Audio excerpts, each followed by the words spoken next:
only resources that country had at time of independence, but they got a very brilliant general called Pak Chung-hee, who took over through a coup, but then who came to Kenya, borrowed $1 million from the first president of this country, and used that $1 million to travel the whole world,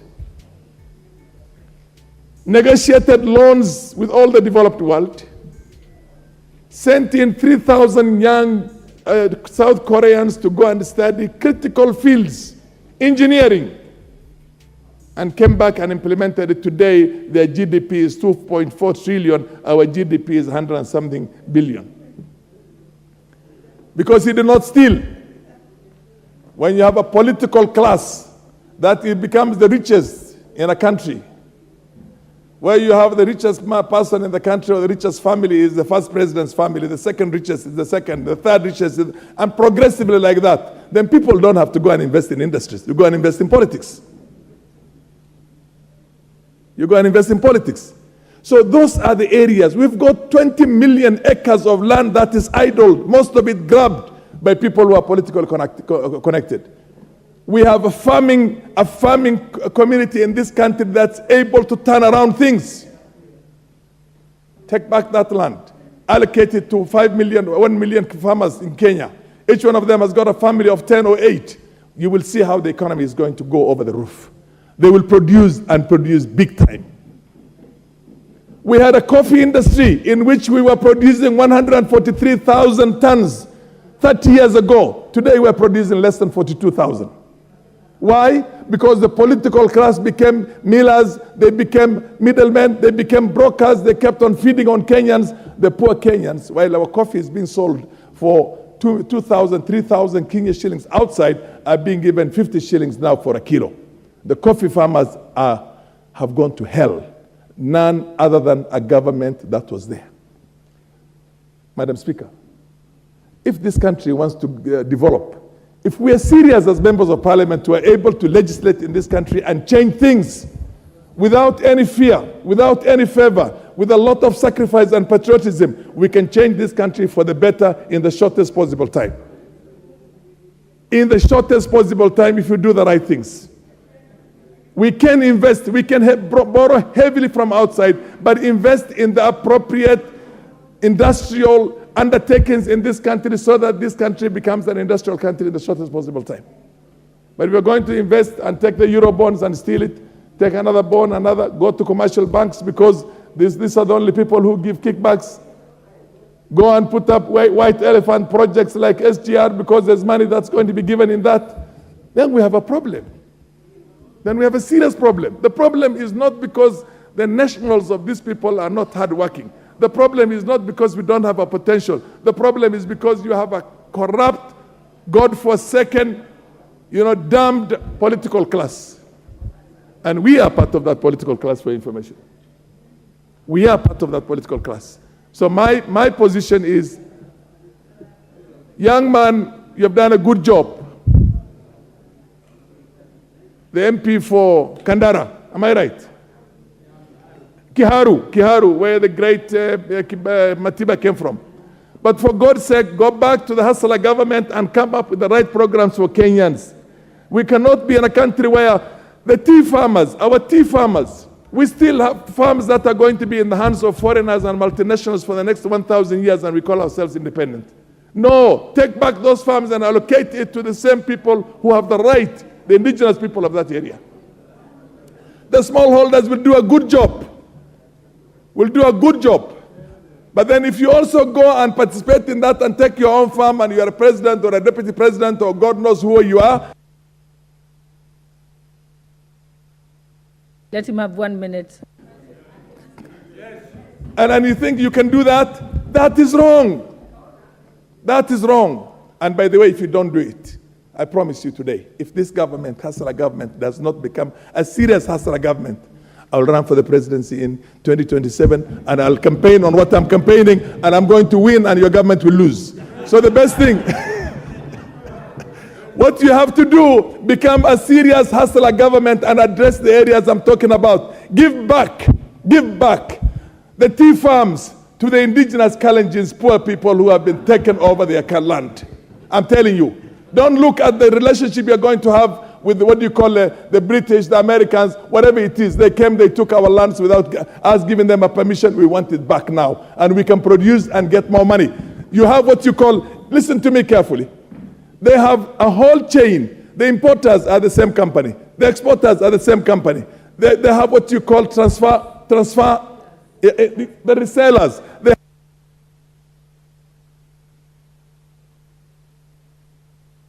Your point has been made, Honorable Farah. Thank you. Thank you. You've made your point. Okay, half a minute.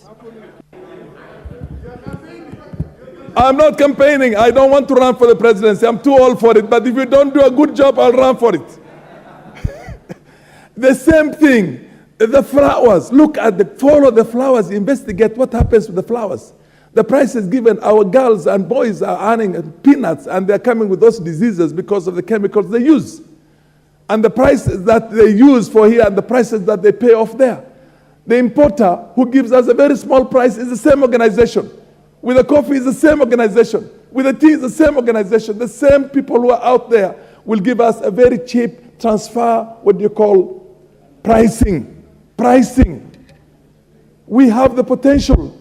We need that potential ourselves because we need to create the wealth in this country, not create wealth for Europe and other places, for God's sake. And not create the wealth for only 10 Kenyans who are up there. We know everyone who comes becomes a billionaire and that's it. No, we don't want to do that. If we don't do that, I'll raise this 50 million Kenyans are not going to sit for another 5 years waiting for you to do what the previous governments did all the time. So hustler government, you are noticed right now. Move very fast. That's what I expect you to move fast. I expect you to achieve these things. We will support this, bottom up, as you put it, so that we can empower ordinary Kenyans and develop wealth and spread wealth out and realize the full potential of this country. We have not realized the full potential of this country. Thank you. The Honorable Member for Bonchari, Honorable Charles Onchoke. You'll get a right of response, Budget Chair, at the end. But I think if we can try and make it so we don't talk too long so that other members will have opportunity. Yes, because I think it's an important... Yes. What's your point of order, Honorable Kangogo? The Deputy Speaker, Farah Mohalim, by whole chance, he will seek to run the presidency of this country. I will seek to be his running mate. Madam Speaker, because the supplementary appropriation bill is very important. Many of these members, they have come here this morning to contribute and discuss. Madam Chair, would I be in order if we can seek that we reduce the minutes from 10, to 5, so that to give each one of us a chance to talk?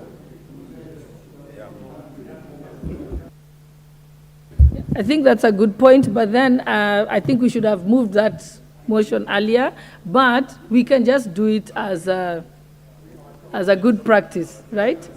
Yes. Okay, Honorable Charles Onchoke. Yes. Please proceed. No, let's proceed, Honorable. Yes. But I don't want to exercise my discretion. I want to see if only if members fail to self-regulate. Yes. Member for Bonchari. Thank you, Madam Speaker. And I rise to contribute to this motion and thank the Chairman for Budget for his excellent presentation on this matter of the supplementary budget. Madam Speaker, I'm being intimidated. I seek your protection. It's true that what you see in government accounting, all the numbers that you are treated to, are largely inaccurate, and that's what the Chairman has spoken to. And this has gone on for many years, and I speak this out of experience, having worked in the Treasury, so that you're going to find many agencies, MDAs, understating some of the revenue lines. And that also can go to the expenditure side. So where we have a situation where the accounting is not accurate, we don't get the accurate information, that goes to the debt is not properly accounted for, we're not sure that the numbers we talk about are accurate, it may well be that the country is in serious debt position level. So, as we are discussing this, to be very important going forward that the Treasury and all the MDAs improve their financial management and record keeping. The unrealistic projections are going to affect the way we manage our affairs in the country. If it's not realistic, there's going to be revenues falling short or the expenditures shooting what has been indicated in the statements and the numbers that have been approved by Parliament. The pending bills are going to be a problem as they are at the moment if they are not properly accounted for, Madam Chair, Madam Speaker. One other thing, Madam Speaker, that we see going on in government is the efficiency or lack of it in managing public finances. You get a lot of stories, you hear a lot of the conversation going around about the wastage and privilege, the hemorrhage, the resources that we are collecting, so that we want to come to a level, a situation where all this is taken care of, the leaks are sealed, so that what is meant for this country comes in, is accounted for and used for the purpose for which it's intended. Whereas there might have been problems in the past, let that not be an excuse or a scarecrow or some boogeyman for not us to focus on what's happening at the moment. We should take note of what happened in the past and also be very vigilant on what's happening at the moment so that we can get and break away from the bad past and be able to play our role of oversight so that Kenyans get value for the money that is collected from the taxes. Osoro is harassing me, Madam Speaker. And one other thing that is happening, particularly in Bonchari, I think I can speak for the whole country, the healthcare is in a problem. Not a single day goes without somebody calling from Bonchari for a medical bill that has not been paid. NHIF is not working. No public hospital is working, at least where I come from. I don't know about the rest of the country. The education is a big problem. Teachers are not paid. The monies that are supposed to go to the schools haven't gone in good time. I have a number of schools in Bonchari that are complaining not having received their monies from the Ministry of Education. So that as we are discussing these matters, Madam Speaker, we take cognizance of these very important sectors, health care, education, and they be resourced appropriately, and the money is released and dispersed in good time so that they can serve our people, our students, so that we have a country that is moving towards economic development and growth. I thank you, Madam Speaker.